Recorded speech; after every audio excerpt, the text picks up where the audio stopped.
Welcome back to Know Thy User, a marketing podcast by RivalMind, a results-driven digital marketing agency. I'm your host for today, Harley, and I have a wonderful guest here I'm excited to introduce, Beth Grabowski. She's the Assistant Professor of Marketing at Aurora University. Beth, I'm super glad to have you here today. Chat about you, chat about your experience. So why don't we dive right in? I just want to learn more about Beth. What do you do at Aurora specifically? I know you're Assistant Professor of Marketing, but Talk about that, and let's talk about some of your past experience. Sure. Thank you so much, first of all, for having me. It's a pleasure to be here.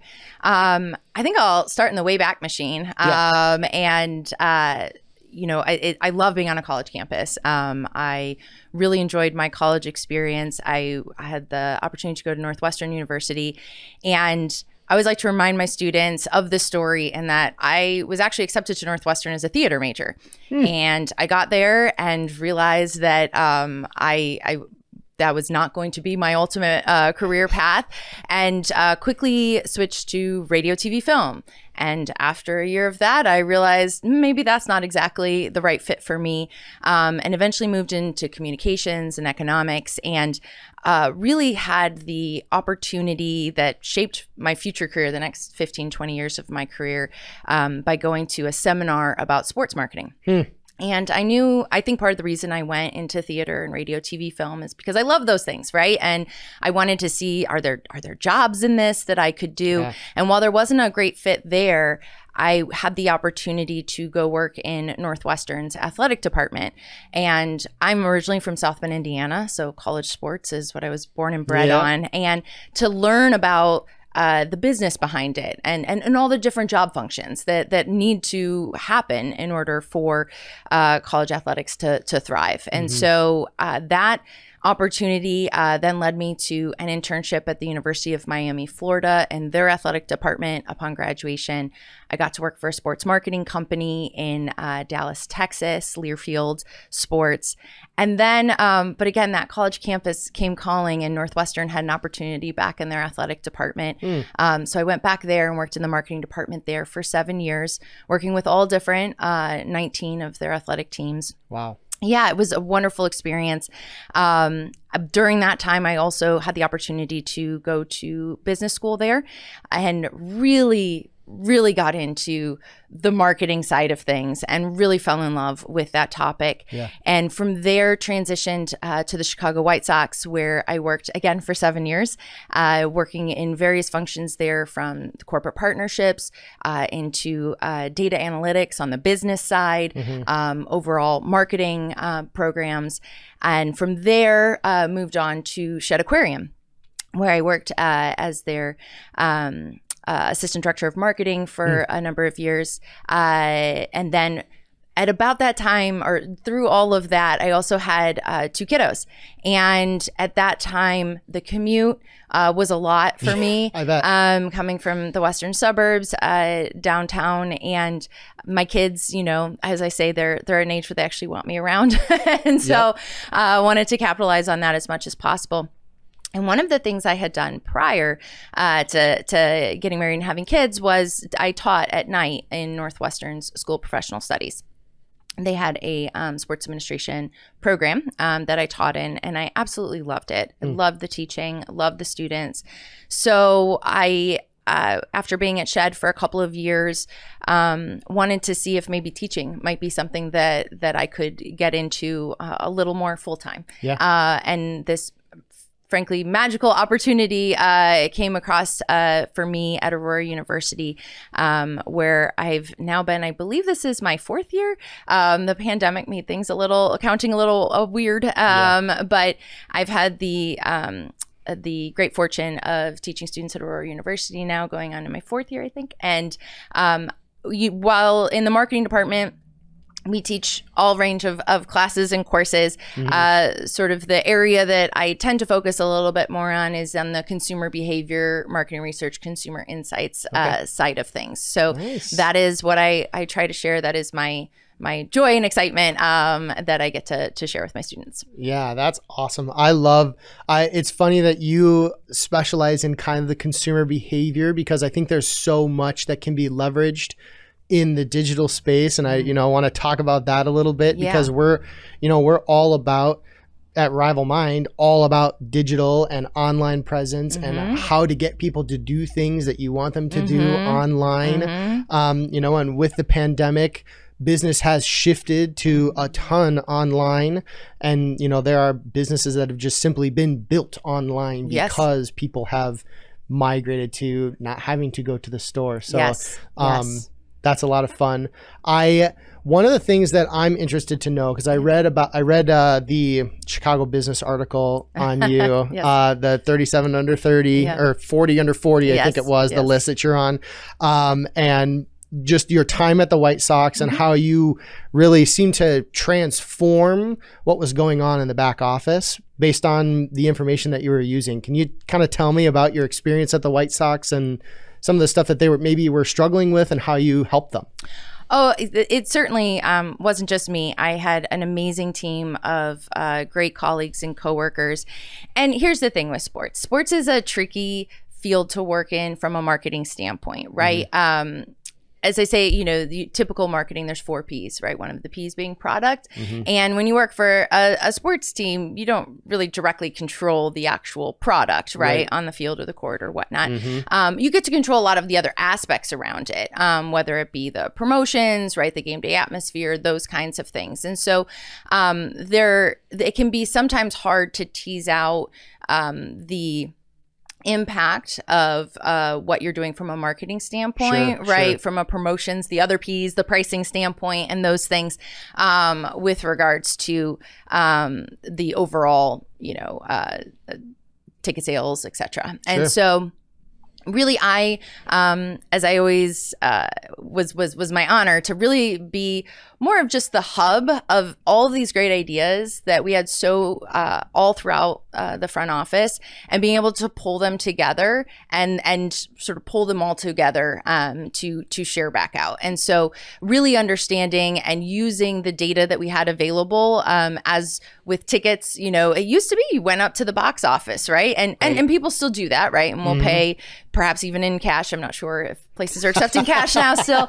after the pandemic, right? But, when we were there, when I was there, I should say, it was really the transition to mobile ticketing and what that allows you to do. And so to look at it from the standpoint of know that user, right? So if you're trying to sell tickets, well, when I buy tickets, I'm the one buying the ticket, but I'm usually buying more than one, right? I'm usually buying maybe 2, maybe 3, maybe 4, maybe 10, right? Yeah. And when I buy 10 tickets, the brand doesn't know who the other 9 people are, right? And so a lot of opportunities began to present themselves with mobile, with apps, to try to get a better sense of who is in your building at any given point in time, so that, again, you can better curate content for them, right? Because, and as I always say, one of the topics that I teach is around segmentation, right? And the idea of benefit segmentation can sometimes be a little tricky to grasp.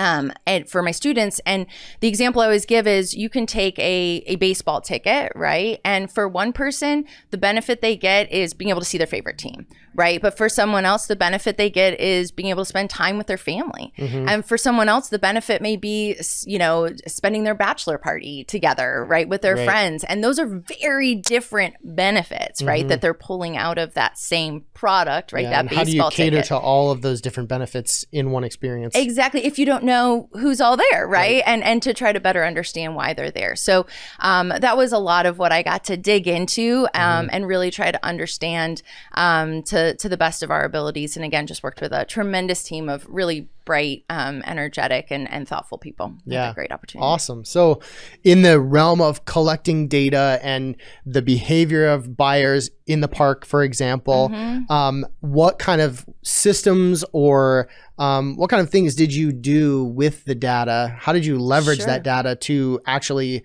change or influence what was going on with sales or with your marketing promotions, with your pricing, all of the items that you had control over, that data that you were collecting? What were some specific things that you did do to influence how things changed? Sure. So some of the things are probably some of the most technical things that I've done, which would be frankly running regression analysis, right? So trying to take all of the variables that we could track and be able to, pull together into spreadsheets and be able to run regressions to see how much these different elements, whether it be weather, whether it be starting pitcher, whether it be promotion, right? And when you get into promotion, is it a bobblehead? Is it a t-shirt? What are these different things and what impacts are they having on the business? And so we did a lot of that helped to craft how we thought about setting things like promotions. But then from the other side is more of that consumer insight piece of, this is the thing I love about baseball is, right, all of the promotions and all of the opportunities around with that. But where do you put them, right? How do you best set the dates and the times and the how many's, right? Is it 10,000 or is it 15,000 or is it 5,000 and is it a bobblehead or, as I said, a hat? And so using that data to construct an idea of what is truly impacting what, but then also from there understanding that, as a consumer, I spend so little time of my daily brain, right, focused on brands, right, of any kind. You're worrying about your job, you're worrying about your traffic, you're worrying about your kids, dinner, right? And so how do we create some mechanisms of consistency, right? So that I've really found that it is that consistency that brands can offer consumers that then the consumer will be more likely to remember. I mean, it is pretty simple and basic and nothing too earth-shattering. But I know that when I am working within a brand, I am spending 90% of my day, right, thinking about that brand and all that knowledge that I have, that sometimes I can forget that the consumer isn't spending that much time thinking about me and my brand, right? And so my friend and I, we call them awesome glasses, right? Like we wear our own awesome glasses around and we have to remember, right, to take off those awesome glasses. Like, let's remember where the consumer is at. And so for us, it was just creating some patterns of consistency around where our promotions fell so that it would, again, just be easier to remember more than anything. Yeah, I love that. Even in my experience in the food industry, you talk about brand consistency. Like one of the things that was big for us is product. Where are you getting your product? Where is it grown? Where is it sourced? How is it produced? What's the flavor going to be? How, and so from that side, it's different, but it's the same in the fact that, the people working for those companies and working for marketing in those companies, they are trying to,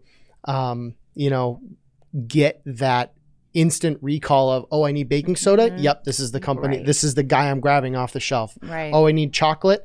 Yep. This is the one I'm grabbing. Oh, I need, sugar. This is the one I want. And, you're talking about being in the supermarket and people not really standing there for 10 minutes trying to figure out which one they want. It's like, yep, here are the three options. Here's the one I got last week. Done. Decision made. Right. And having those return buyers, return customers, because you're able to spend the time on the consistency that people are expecting, I think is really cool. Just a parallel between sports and food. But that is exactly how we think, right? So to transition a little bit into, some of my favorite subjects to teach, Amos Tversky and Daniel Kahneman,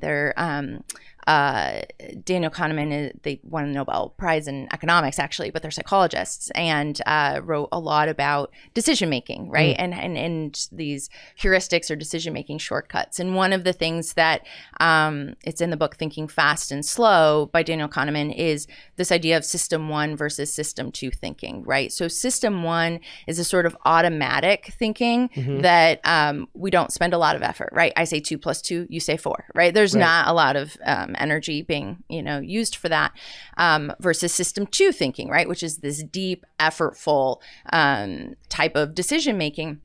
And what I know that, again, when you're sometimes in a brand, you can be assuming everyone is using system two thinking, right, to make those decisions. So we come at them with these super rational, right, these approaches, this pros and cons. But in reality, we have to make hundreds of decisions before we even get out the door in the morning, right? And so we need to conserve that decision-making energy. And so we rely a lot a lot more than maybe we're even aware of on that system one thinking, right? And so I think from a marketer standpoint is to remember, well, one, there are certain products that do lend themselves more to system two thinking, you know, your bigger products, your cars and your, you know, homes and apartments and things like that. But a lot of the stuff we buy, right, is on system one, and it can be based on something as little as familiarity, right? And when I say familiarity, I mean, you may not have even used the product before, but that's why advertising makes a difference, right? Yep. You've been exposed to it. It's somewhere in your brain. You see it. Your brain will flare a little more positively because it recognizes it, right? Yep. And then you can oftentimes get into that brand inertia, right? And that's one of the other distinctions we make sometimes is that idea of brand inertia where I buy the same thing over and over and over again because I'm in system one thinking versus maybe a more emotional connection on brand loyalty, which to me is the, you know, the end all be all goal, right? For all brands is to have that emotional connection where if my baking soda isn't on the shelf, I'm not buying baking soda that day, right? But even system one, getting into that brand inertia, that's a pretty good place to be as well, right? And so how do we get consumers to be aware of us, right? And then all those other things to like us and then to choose us and to keep choosing us. Yeah, and I think you know, I had never heard of system one versus system two thinking, but it makes perfect sense. You know, from the digital space, we write a ton of short form advertising copy, you know, where Google says, great, get your message out. You have 30 characters. Right. That's it. With spaces. And I'm like, okay, so we got like 4.5 words. Yep. And, you know, even from a Google Ads perspective, you know, writing one sentence that's going to change somebody's mind with 30 characters, that's all about the system one concept. You know, it's the difference between communicating that you're the best at something when you could just say price as low as X. Right. And they're like, oh, that fits right within my budget. Boom, done. I don't, you know. That is where the talent comes in. And that's why I like to, what do they say? Those who can't do teach or something, right? But I think that the ability to take off your awesome glasses, even as a writer, right? Where, you know, one of the things that really crystallized this for me in my career was when I was working at Shed Aquarium, and they have these really cool opportunities to really come face to face with nature there, and such as with their penguin encounters, right? And so I was working with my assistant director at the time and working on search terms and things like that, right? And the you know, initially as the brand, you think, oh, well, I'm going to bid on penguin encounters, right? But who even knows to search for a penguin encounter, right? And so perhaps more the idea is, what problem are we solving? What could penguin encounter be the right answer to, right? And these questions of unique birthday gift, right? Or awesome experience, things like that. And I think that that's, again, really comes down to the fundamental pieces of being able to put yourself into the shoes of the consumer, of the searcher, of the person who is doesn't have full information, right? And that can be really hard to do. I found that something that I have really tried to be super conscious of, because it is very challenging to remember what I know and what they don't. And it's always why I loved when I worked in a more typical marketing role, is having new employees come in and bringing that fresh perspective. They don't have the fogged up awesome glasses quite yet, right? Of all that institutional knowledge, and can really start to point out some opportunities for growth and change. Yeah. And that's part of why I love working at an agency, because, you know, it's almost like I'm not allowed to wear awesome glasses. That's right. And so we're always, you know, I'm the guy that's helping businesses remove their awesome glasses to say, like, to be honest, nobody knows the name of your product, and nobody cares about the name of your product. That's right. What can it do for them? What does it do? What does it do for them? And I think that's the other piece too that is pretty critical that I try to instill in my students, is this idea of value, right? And we teach the value equation. Value equals what you get minus what you give. And it can seem pretty simple on the front end. I can think, okay, well, I got my latte, right? So I got my caffeine and I spent, you know, what, $4.25 for it. And that's but that's not the full equation, right? Typically, and again, this gets into our buying behaviors, are far more emotional than we give ourselves well, I don't know if we've sort of give ourselves credit for, but that we realize in that I saw this great quote. I believe it was Jonathan Haidt. He's a psychologist, I think, at NYU. And he made the comment that the brain likes to think it's the Oval Office, but it's more the press office, right? And that sometimes we think that we are making really rational decisions, but typically we might just be justifying the decisions we made on a more emotional basis, right? Yeah. And so that value equation, going back to the what did I get, I got, for me, coffee in the morning is that like comfort, that security, like it's going to be a good day, you know, some warm fuzzies, even more emotional than actual tangible ones, right? But the what you give isn't just the money. It's the time you spent. It's the, you know, going up to into the parking lot, finding the parking spot, or going through the drive-through. And so really with brands, you have all these opportunities, right, to add to the emotional benefits, right? And then and also to help alleviate some of what you have to give. And I think that's the really fun part of marketing, where you can really start to create more value for your customers, right? And I think too, when you're looking at digital, so much now is about people's time is so limited, their attention, right? Is so limited. You're competing with so many other things. And so how do you provide that value, right? How do you, in 30 characters, right? And so that is in large part knowing who your consumer is, knowing what's important to them. Far easier said than done. But trying to, again, match that with that meaningful messaging that oftentimes may hit on a more probably should hit on a more emotional level than maybe the fully rational one. Yeah, absolutely. And I think, you know, Josiah, one of our other strategists, always talks about, you know, perceived value in addition to, you know, the static, tangible value. And so, you know, when it comes to like SEO services that we provide businesses, the tangible value for us is much higher because I can say, yeah, I've had a hand in a couple hundred businesses growth based on doing these formulaic things and adhering to what they know.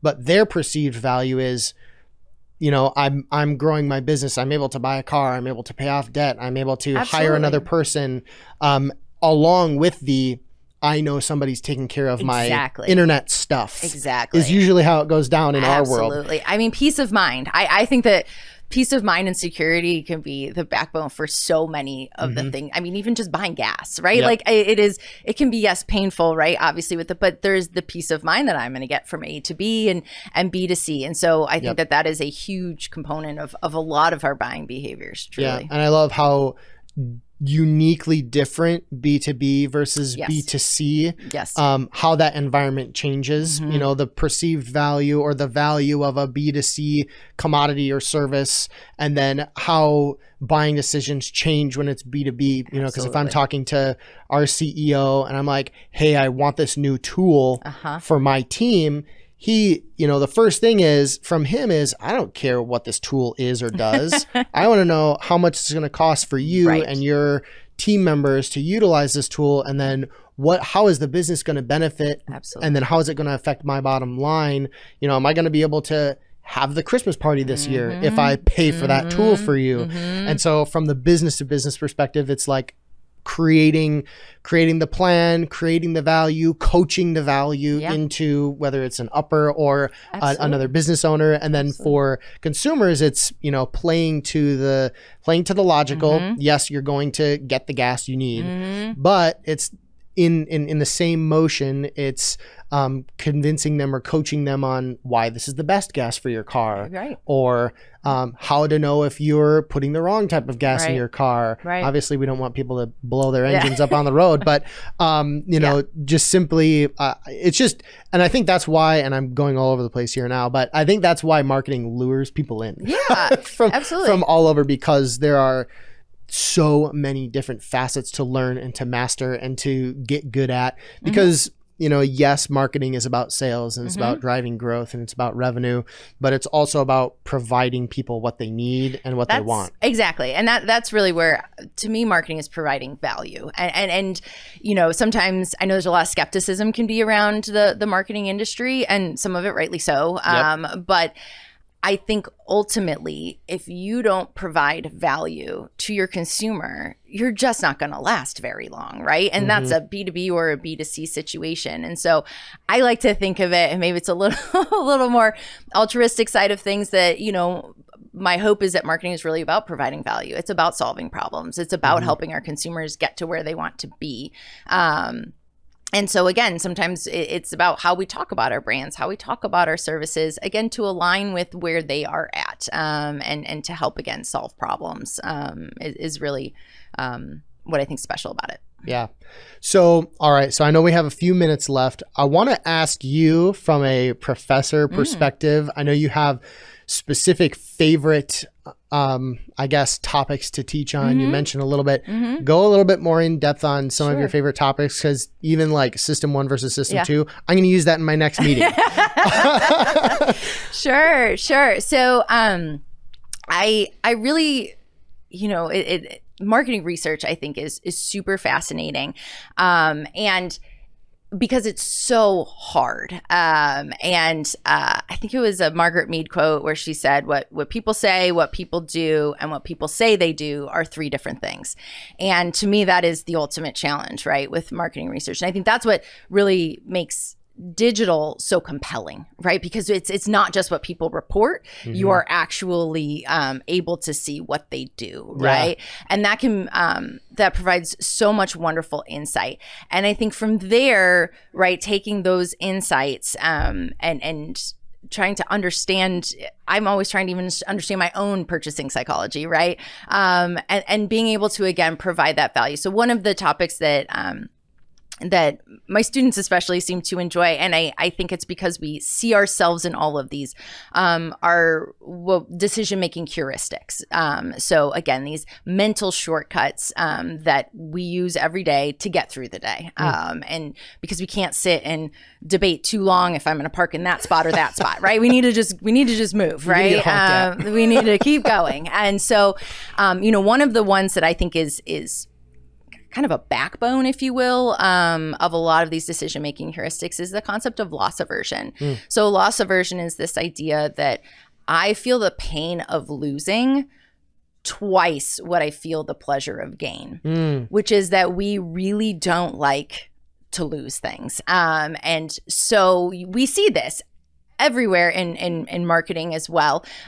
Things such as, only 3 left in stock, right? That wells up some emotions in us, right? Gets the adrenaline going. Or you have a $5 discount, in your account, don't lose it, right? This is the idea that when we have something, we tend to value it more. It's also known as the endowment effect, that having something. And so that can even be something like test driving a car, right? We start to feel like it's ours and now we have to let it go. Can be really, really painful.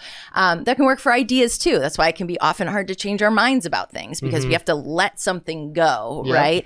And so really just understanding how that, from a consumer standpoint, impacts how we go about our day and the decisions that we make.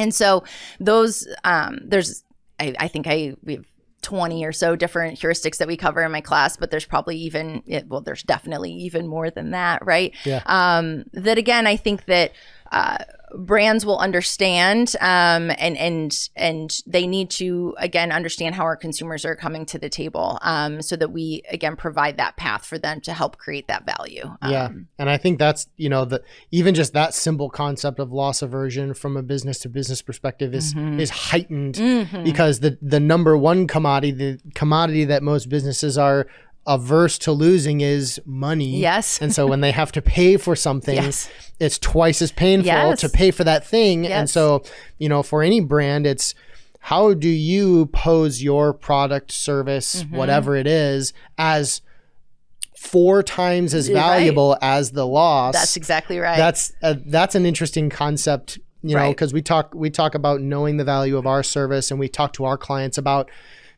people can't understand the value of what you're offering if they don't understand what it is first. Absolutely. And so in the scheme of understanding that when it comes to if the ask is money from your person, how do you provide so much value that the consensus is overwhelming that they should be willing to part with that money for your product or service? And that dovetails right back into that value equation, right? How do you continue? And again, the what you get, yes, is there's the tangible, but there's so many other things around that you can bolster, right, to help in that process. Yeah. Man, so many wild topics. We're gonna have to have you back because I love this conversation. I know for this specific episode, we're just out of time, but I'm so glad that you joined us, Beth. Oh, thank you for having me. Thank you so much, everybody, for watching, listening along. Join us next week for another marketing conversation on Know Thy User.